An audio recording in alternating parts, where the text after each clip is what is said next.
दोस्तों, हमारी ज़िंदगी की कीमत क्या है?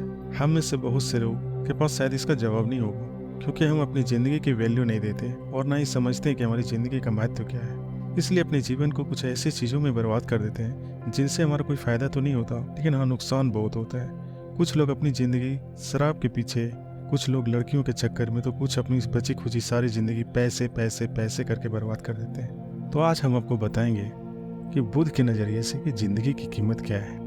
आज की इस बहुत कहानी से आप जानेंगे कि हमारी ज़िंदगी कितनी कीमती है और हमें इसे किस तरह से अपनी ज़िंदगी को जीना चाहिए। तो इससे पहले कि आप इस बहुत ज्ञान के गंगा में डुबकी लगाएं, आपसे गुजारिश है कि इस चैनल को सब्सक्राइब करके बेल घंटी ऑन कर लें ताकि हर वीडियो आप तक पहुंचे।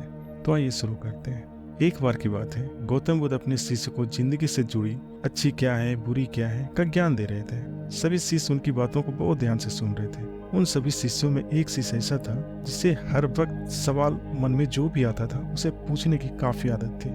तो उसने एक सवाल उठकर पूछ दिया। उसने पूछा, आप हमें जिंदगी के बारे में जो भी कुछ सिखा रहे हैं उस सब का क्या फायदा? क्योंकि हम में से बहुत से बच्चों को ये भी नहीं पता कि हमारे जीवन का मूल्य क्या है और ये जीवन हमारे लिए कितना कीमती है। पहले आप हमें ये बताएं कि इस जीवन का मूल्य क्या है। अपने शिष्य की बात सुनकर गौतम बुद्ध अपने कक्ष में गए और एक चमकता हुआ पत्थर का टुकड़ा लेकर आए। वो टुकड़ा उन्होंने अपने शिष्य को दिया और बोले, मैं तुम्हें इस जीवन का मूल्य तब बताऊंगा जब तुम इस पत्थर को सही मूल्य का पता लगा कर आओगे। साथ ही ये ध्यान रखना कि तुम्हें ये पत्थर का टुकड़ा किसी को बेचना भी नहीं है। गौतम बुद्ध की बात सुनकर वो शिष्य बाजार की तरफ निकल पड़ा। गौतम बुद्ध की बात मानकर वो शिष्य बाजार की तरफ चला गया।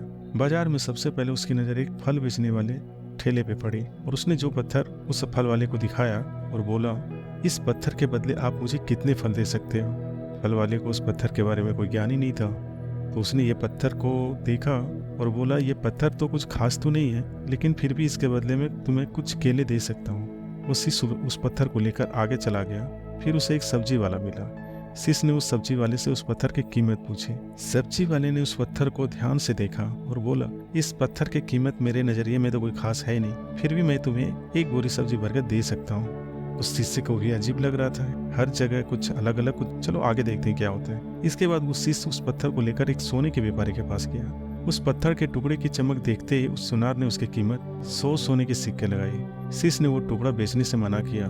वो सुनार उसे बदले में 200 सोने के सिक्के देने को भी राजी हो गया, लेकिन शिष्य ने वो पत्थर नहीं बेचा। इसके बाद वो शिष्य एक हीरे के व्यापारी के पास गया और उनके सामने उसने वो पत्थर के टुकड़े रख दिए।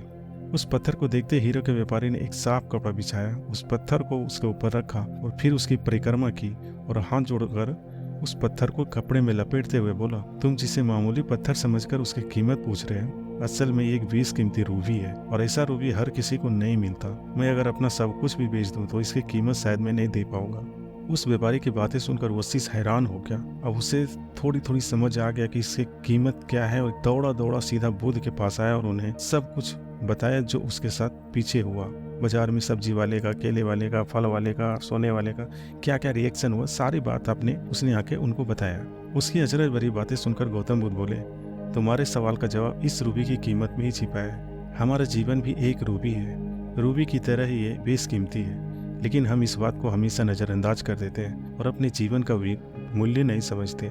इसलिए हम अपने जीवन को उतनी वैल्यू नहीं देते कि मुझे पता ही नहीं कि हमारी ज़िंदगी भी एक रूबी है। हम दूसरों को देखकर उनके जैसा जीवन जीने की कोशिश में अपने जीवन की कीमत को कम कर देते हैं। हम ये सोचते हैं कि हमारी ज़िंदगी की कीमत वही है जो हम दूसरे को बताते हैं, लेकिन ये बात हमेशा ध्यान रखना, सामने वाला अपनी हैसियत, अपनी बुद्धि, अपनी विवेक, अपनी समझ के हिसाब से तुम्हारी कीमत लगाता है। जिंदगी सिर्फ एक बार मिलती है, इसलिए इसको बर्बाद ना करें।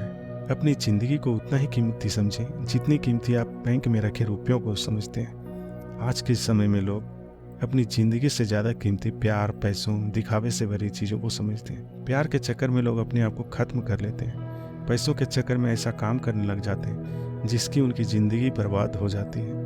नाम कमाने के चक्कर में उल्टे सीधे काम करने लग जाते हैं। हम इसे याद रखें, दिखावा करना जरूरी नहीं है।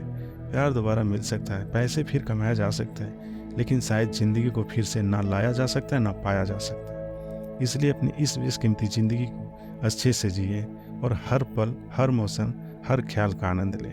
कभी ये ना सोचें कि आप इस दुनिया में किसी काम के नहीं हैं, ना कभी ये सोचें कि आपकी ज़िंदगी व्यर्थ है।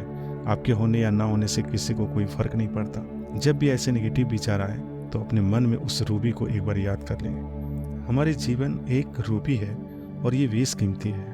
आप कितने अपने आप को रूबी समझते हैं ये आप पे डिपेंड करता है। ज्ञान तो हर जगह से मिल सकता है, आप कौन सा ज्ञान अपने जीवन में प्रवेश करते हो ये आप पे डिपेंड हो। जीवन तो अनमोल है जिसकी कोई कीमत नहीं, आप इसे कितने अनमोल बनाते हो ये आप पे डिपेंड करता है। इसलिए जो है जितना है उतना में खुश रहो और खुल कर जियो।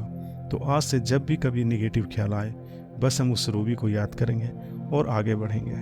तो दोस्तों कैसी रही ये कहानी? अगर ये कहानी आपके जीवन में कुछ भी वैल्यू रखी हो तो प्लीज़ कमेंट बॉक्स में अपना राय जरूर बताएं, और थोड़ी भी ज्ञान मिला हो तो लाइक करके चैनल को सब्सक्राइब जरूर कीजिएगा। और फिर मिलेंगे ऐसे ही ज्ञान की कहानी के साथ। तब तक आप खुश रहें, मस्त रहें।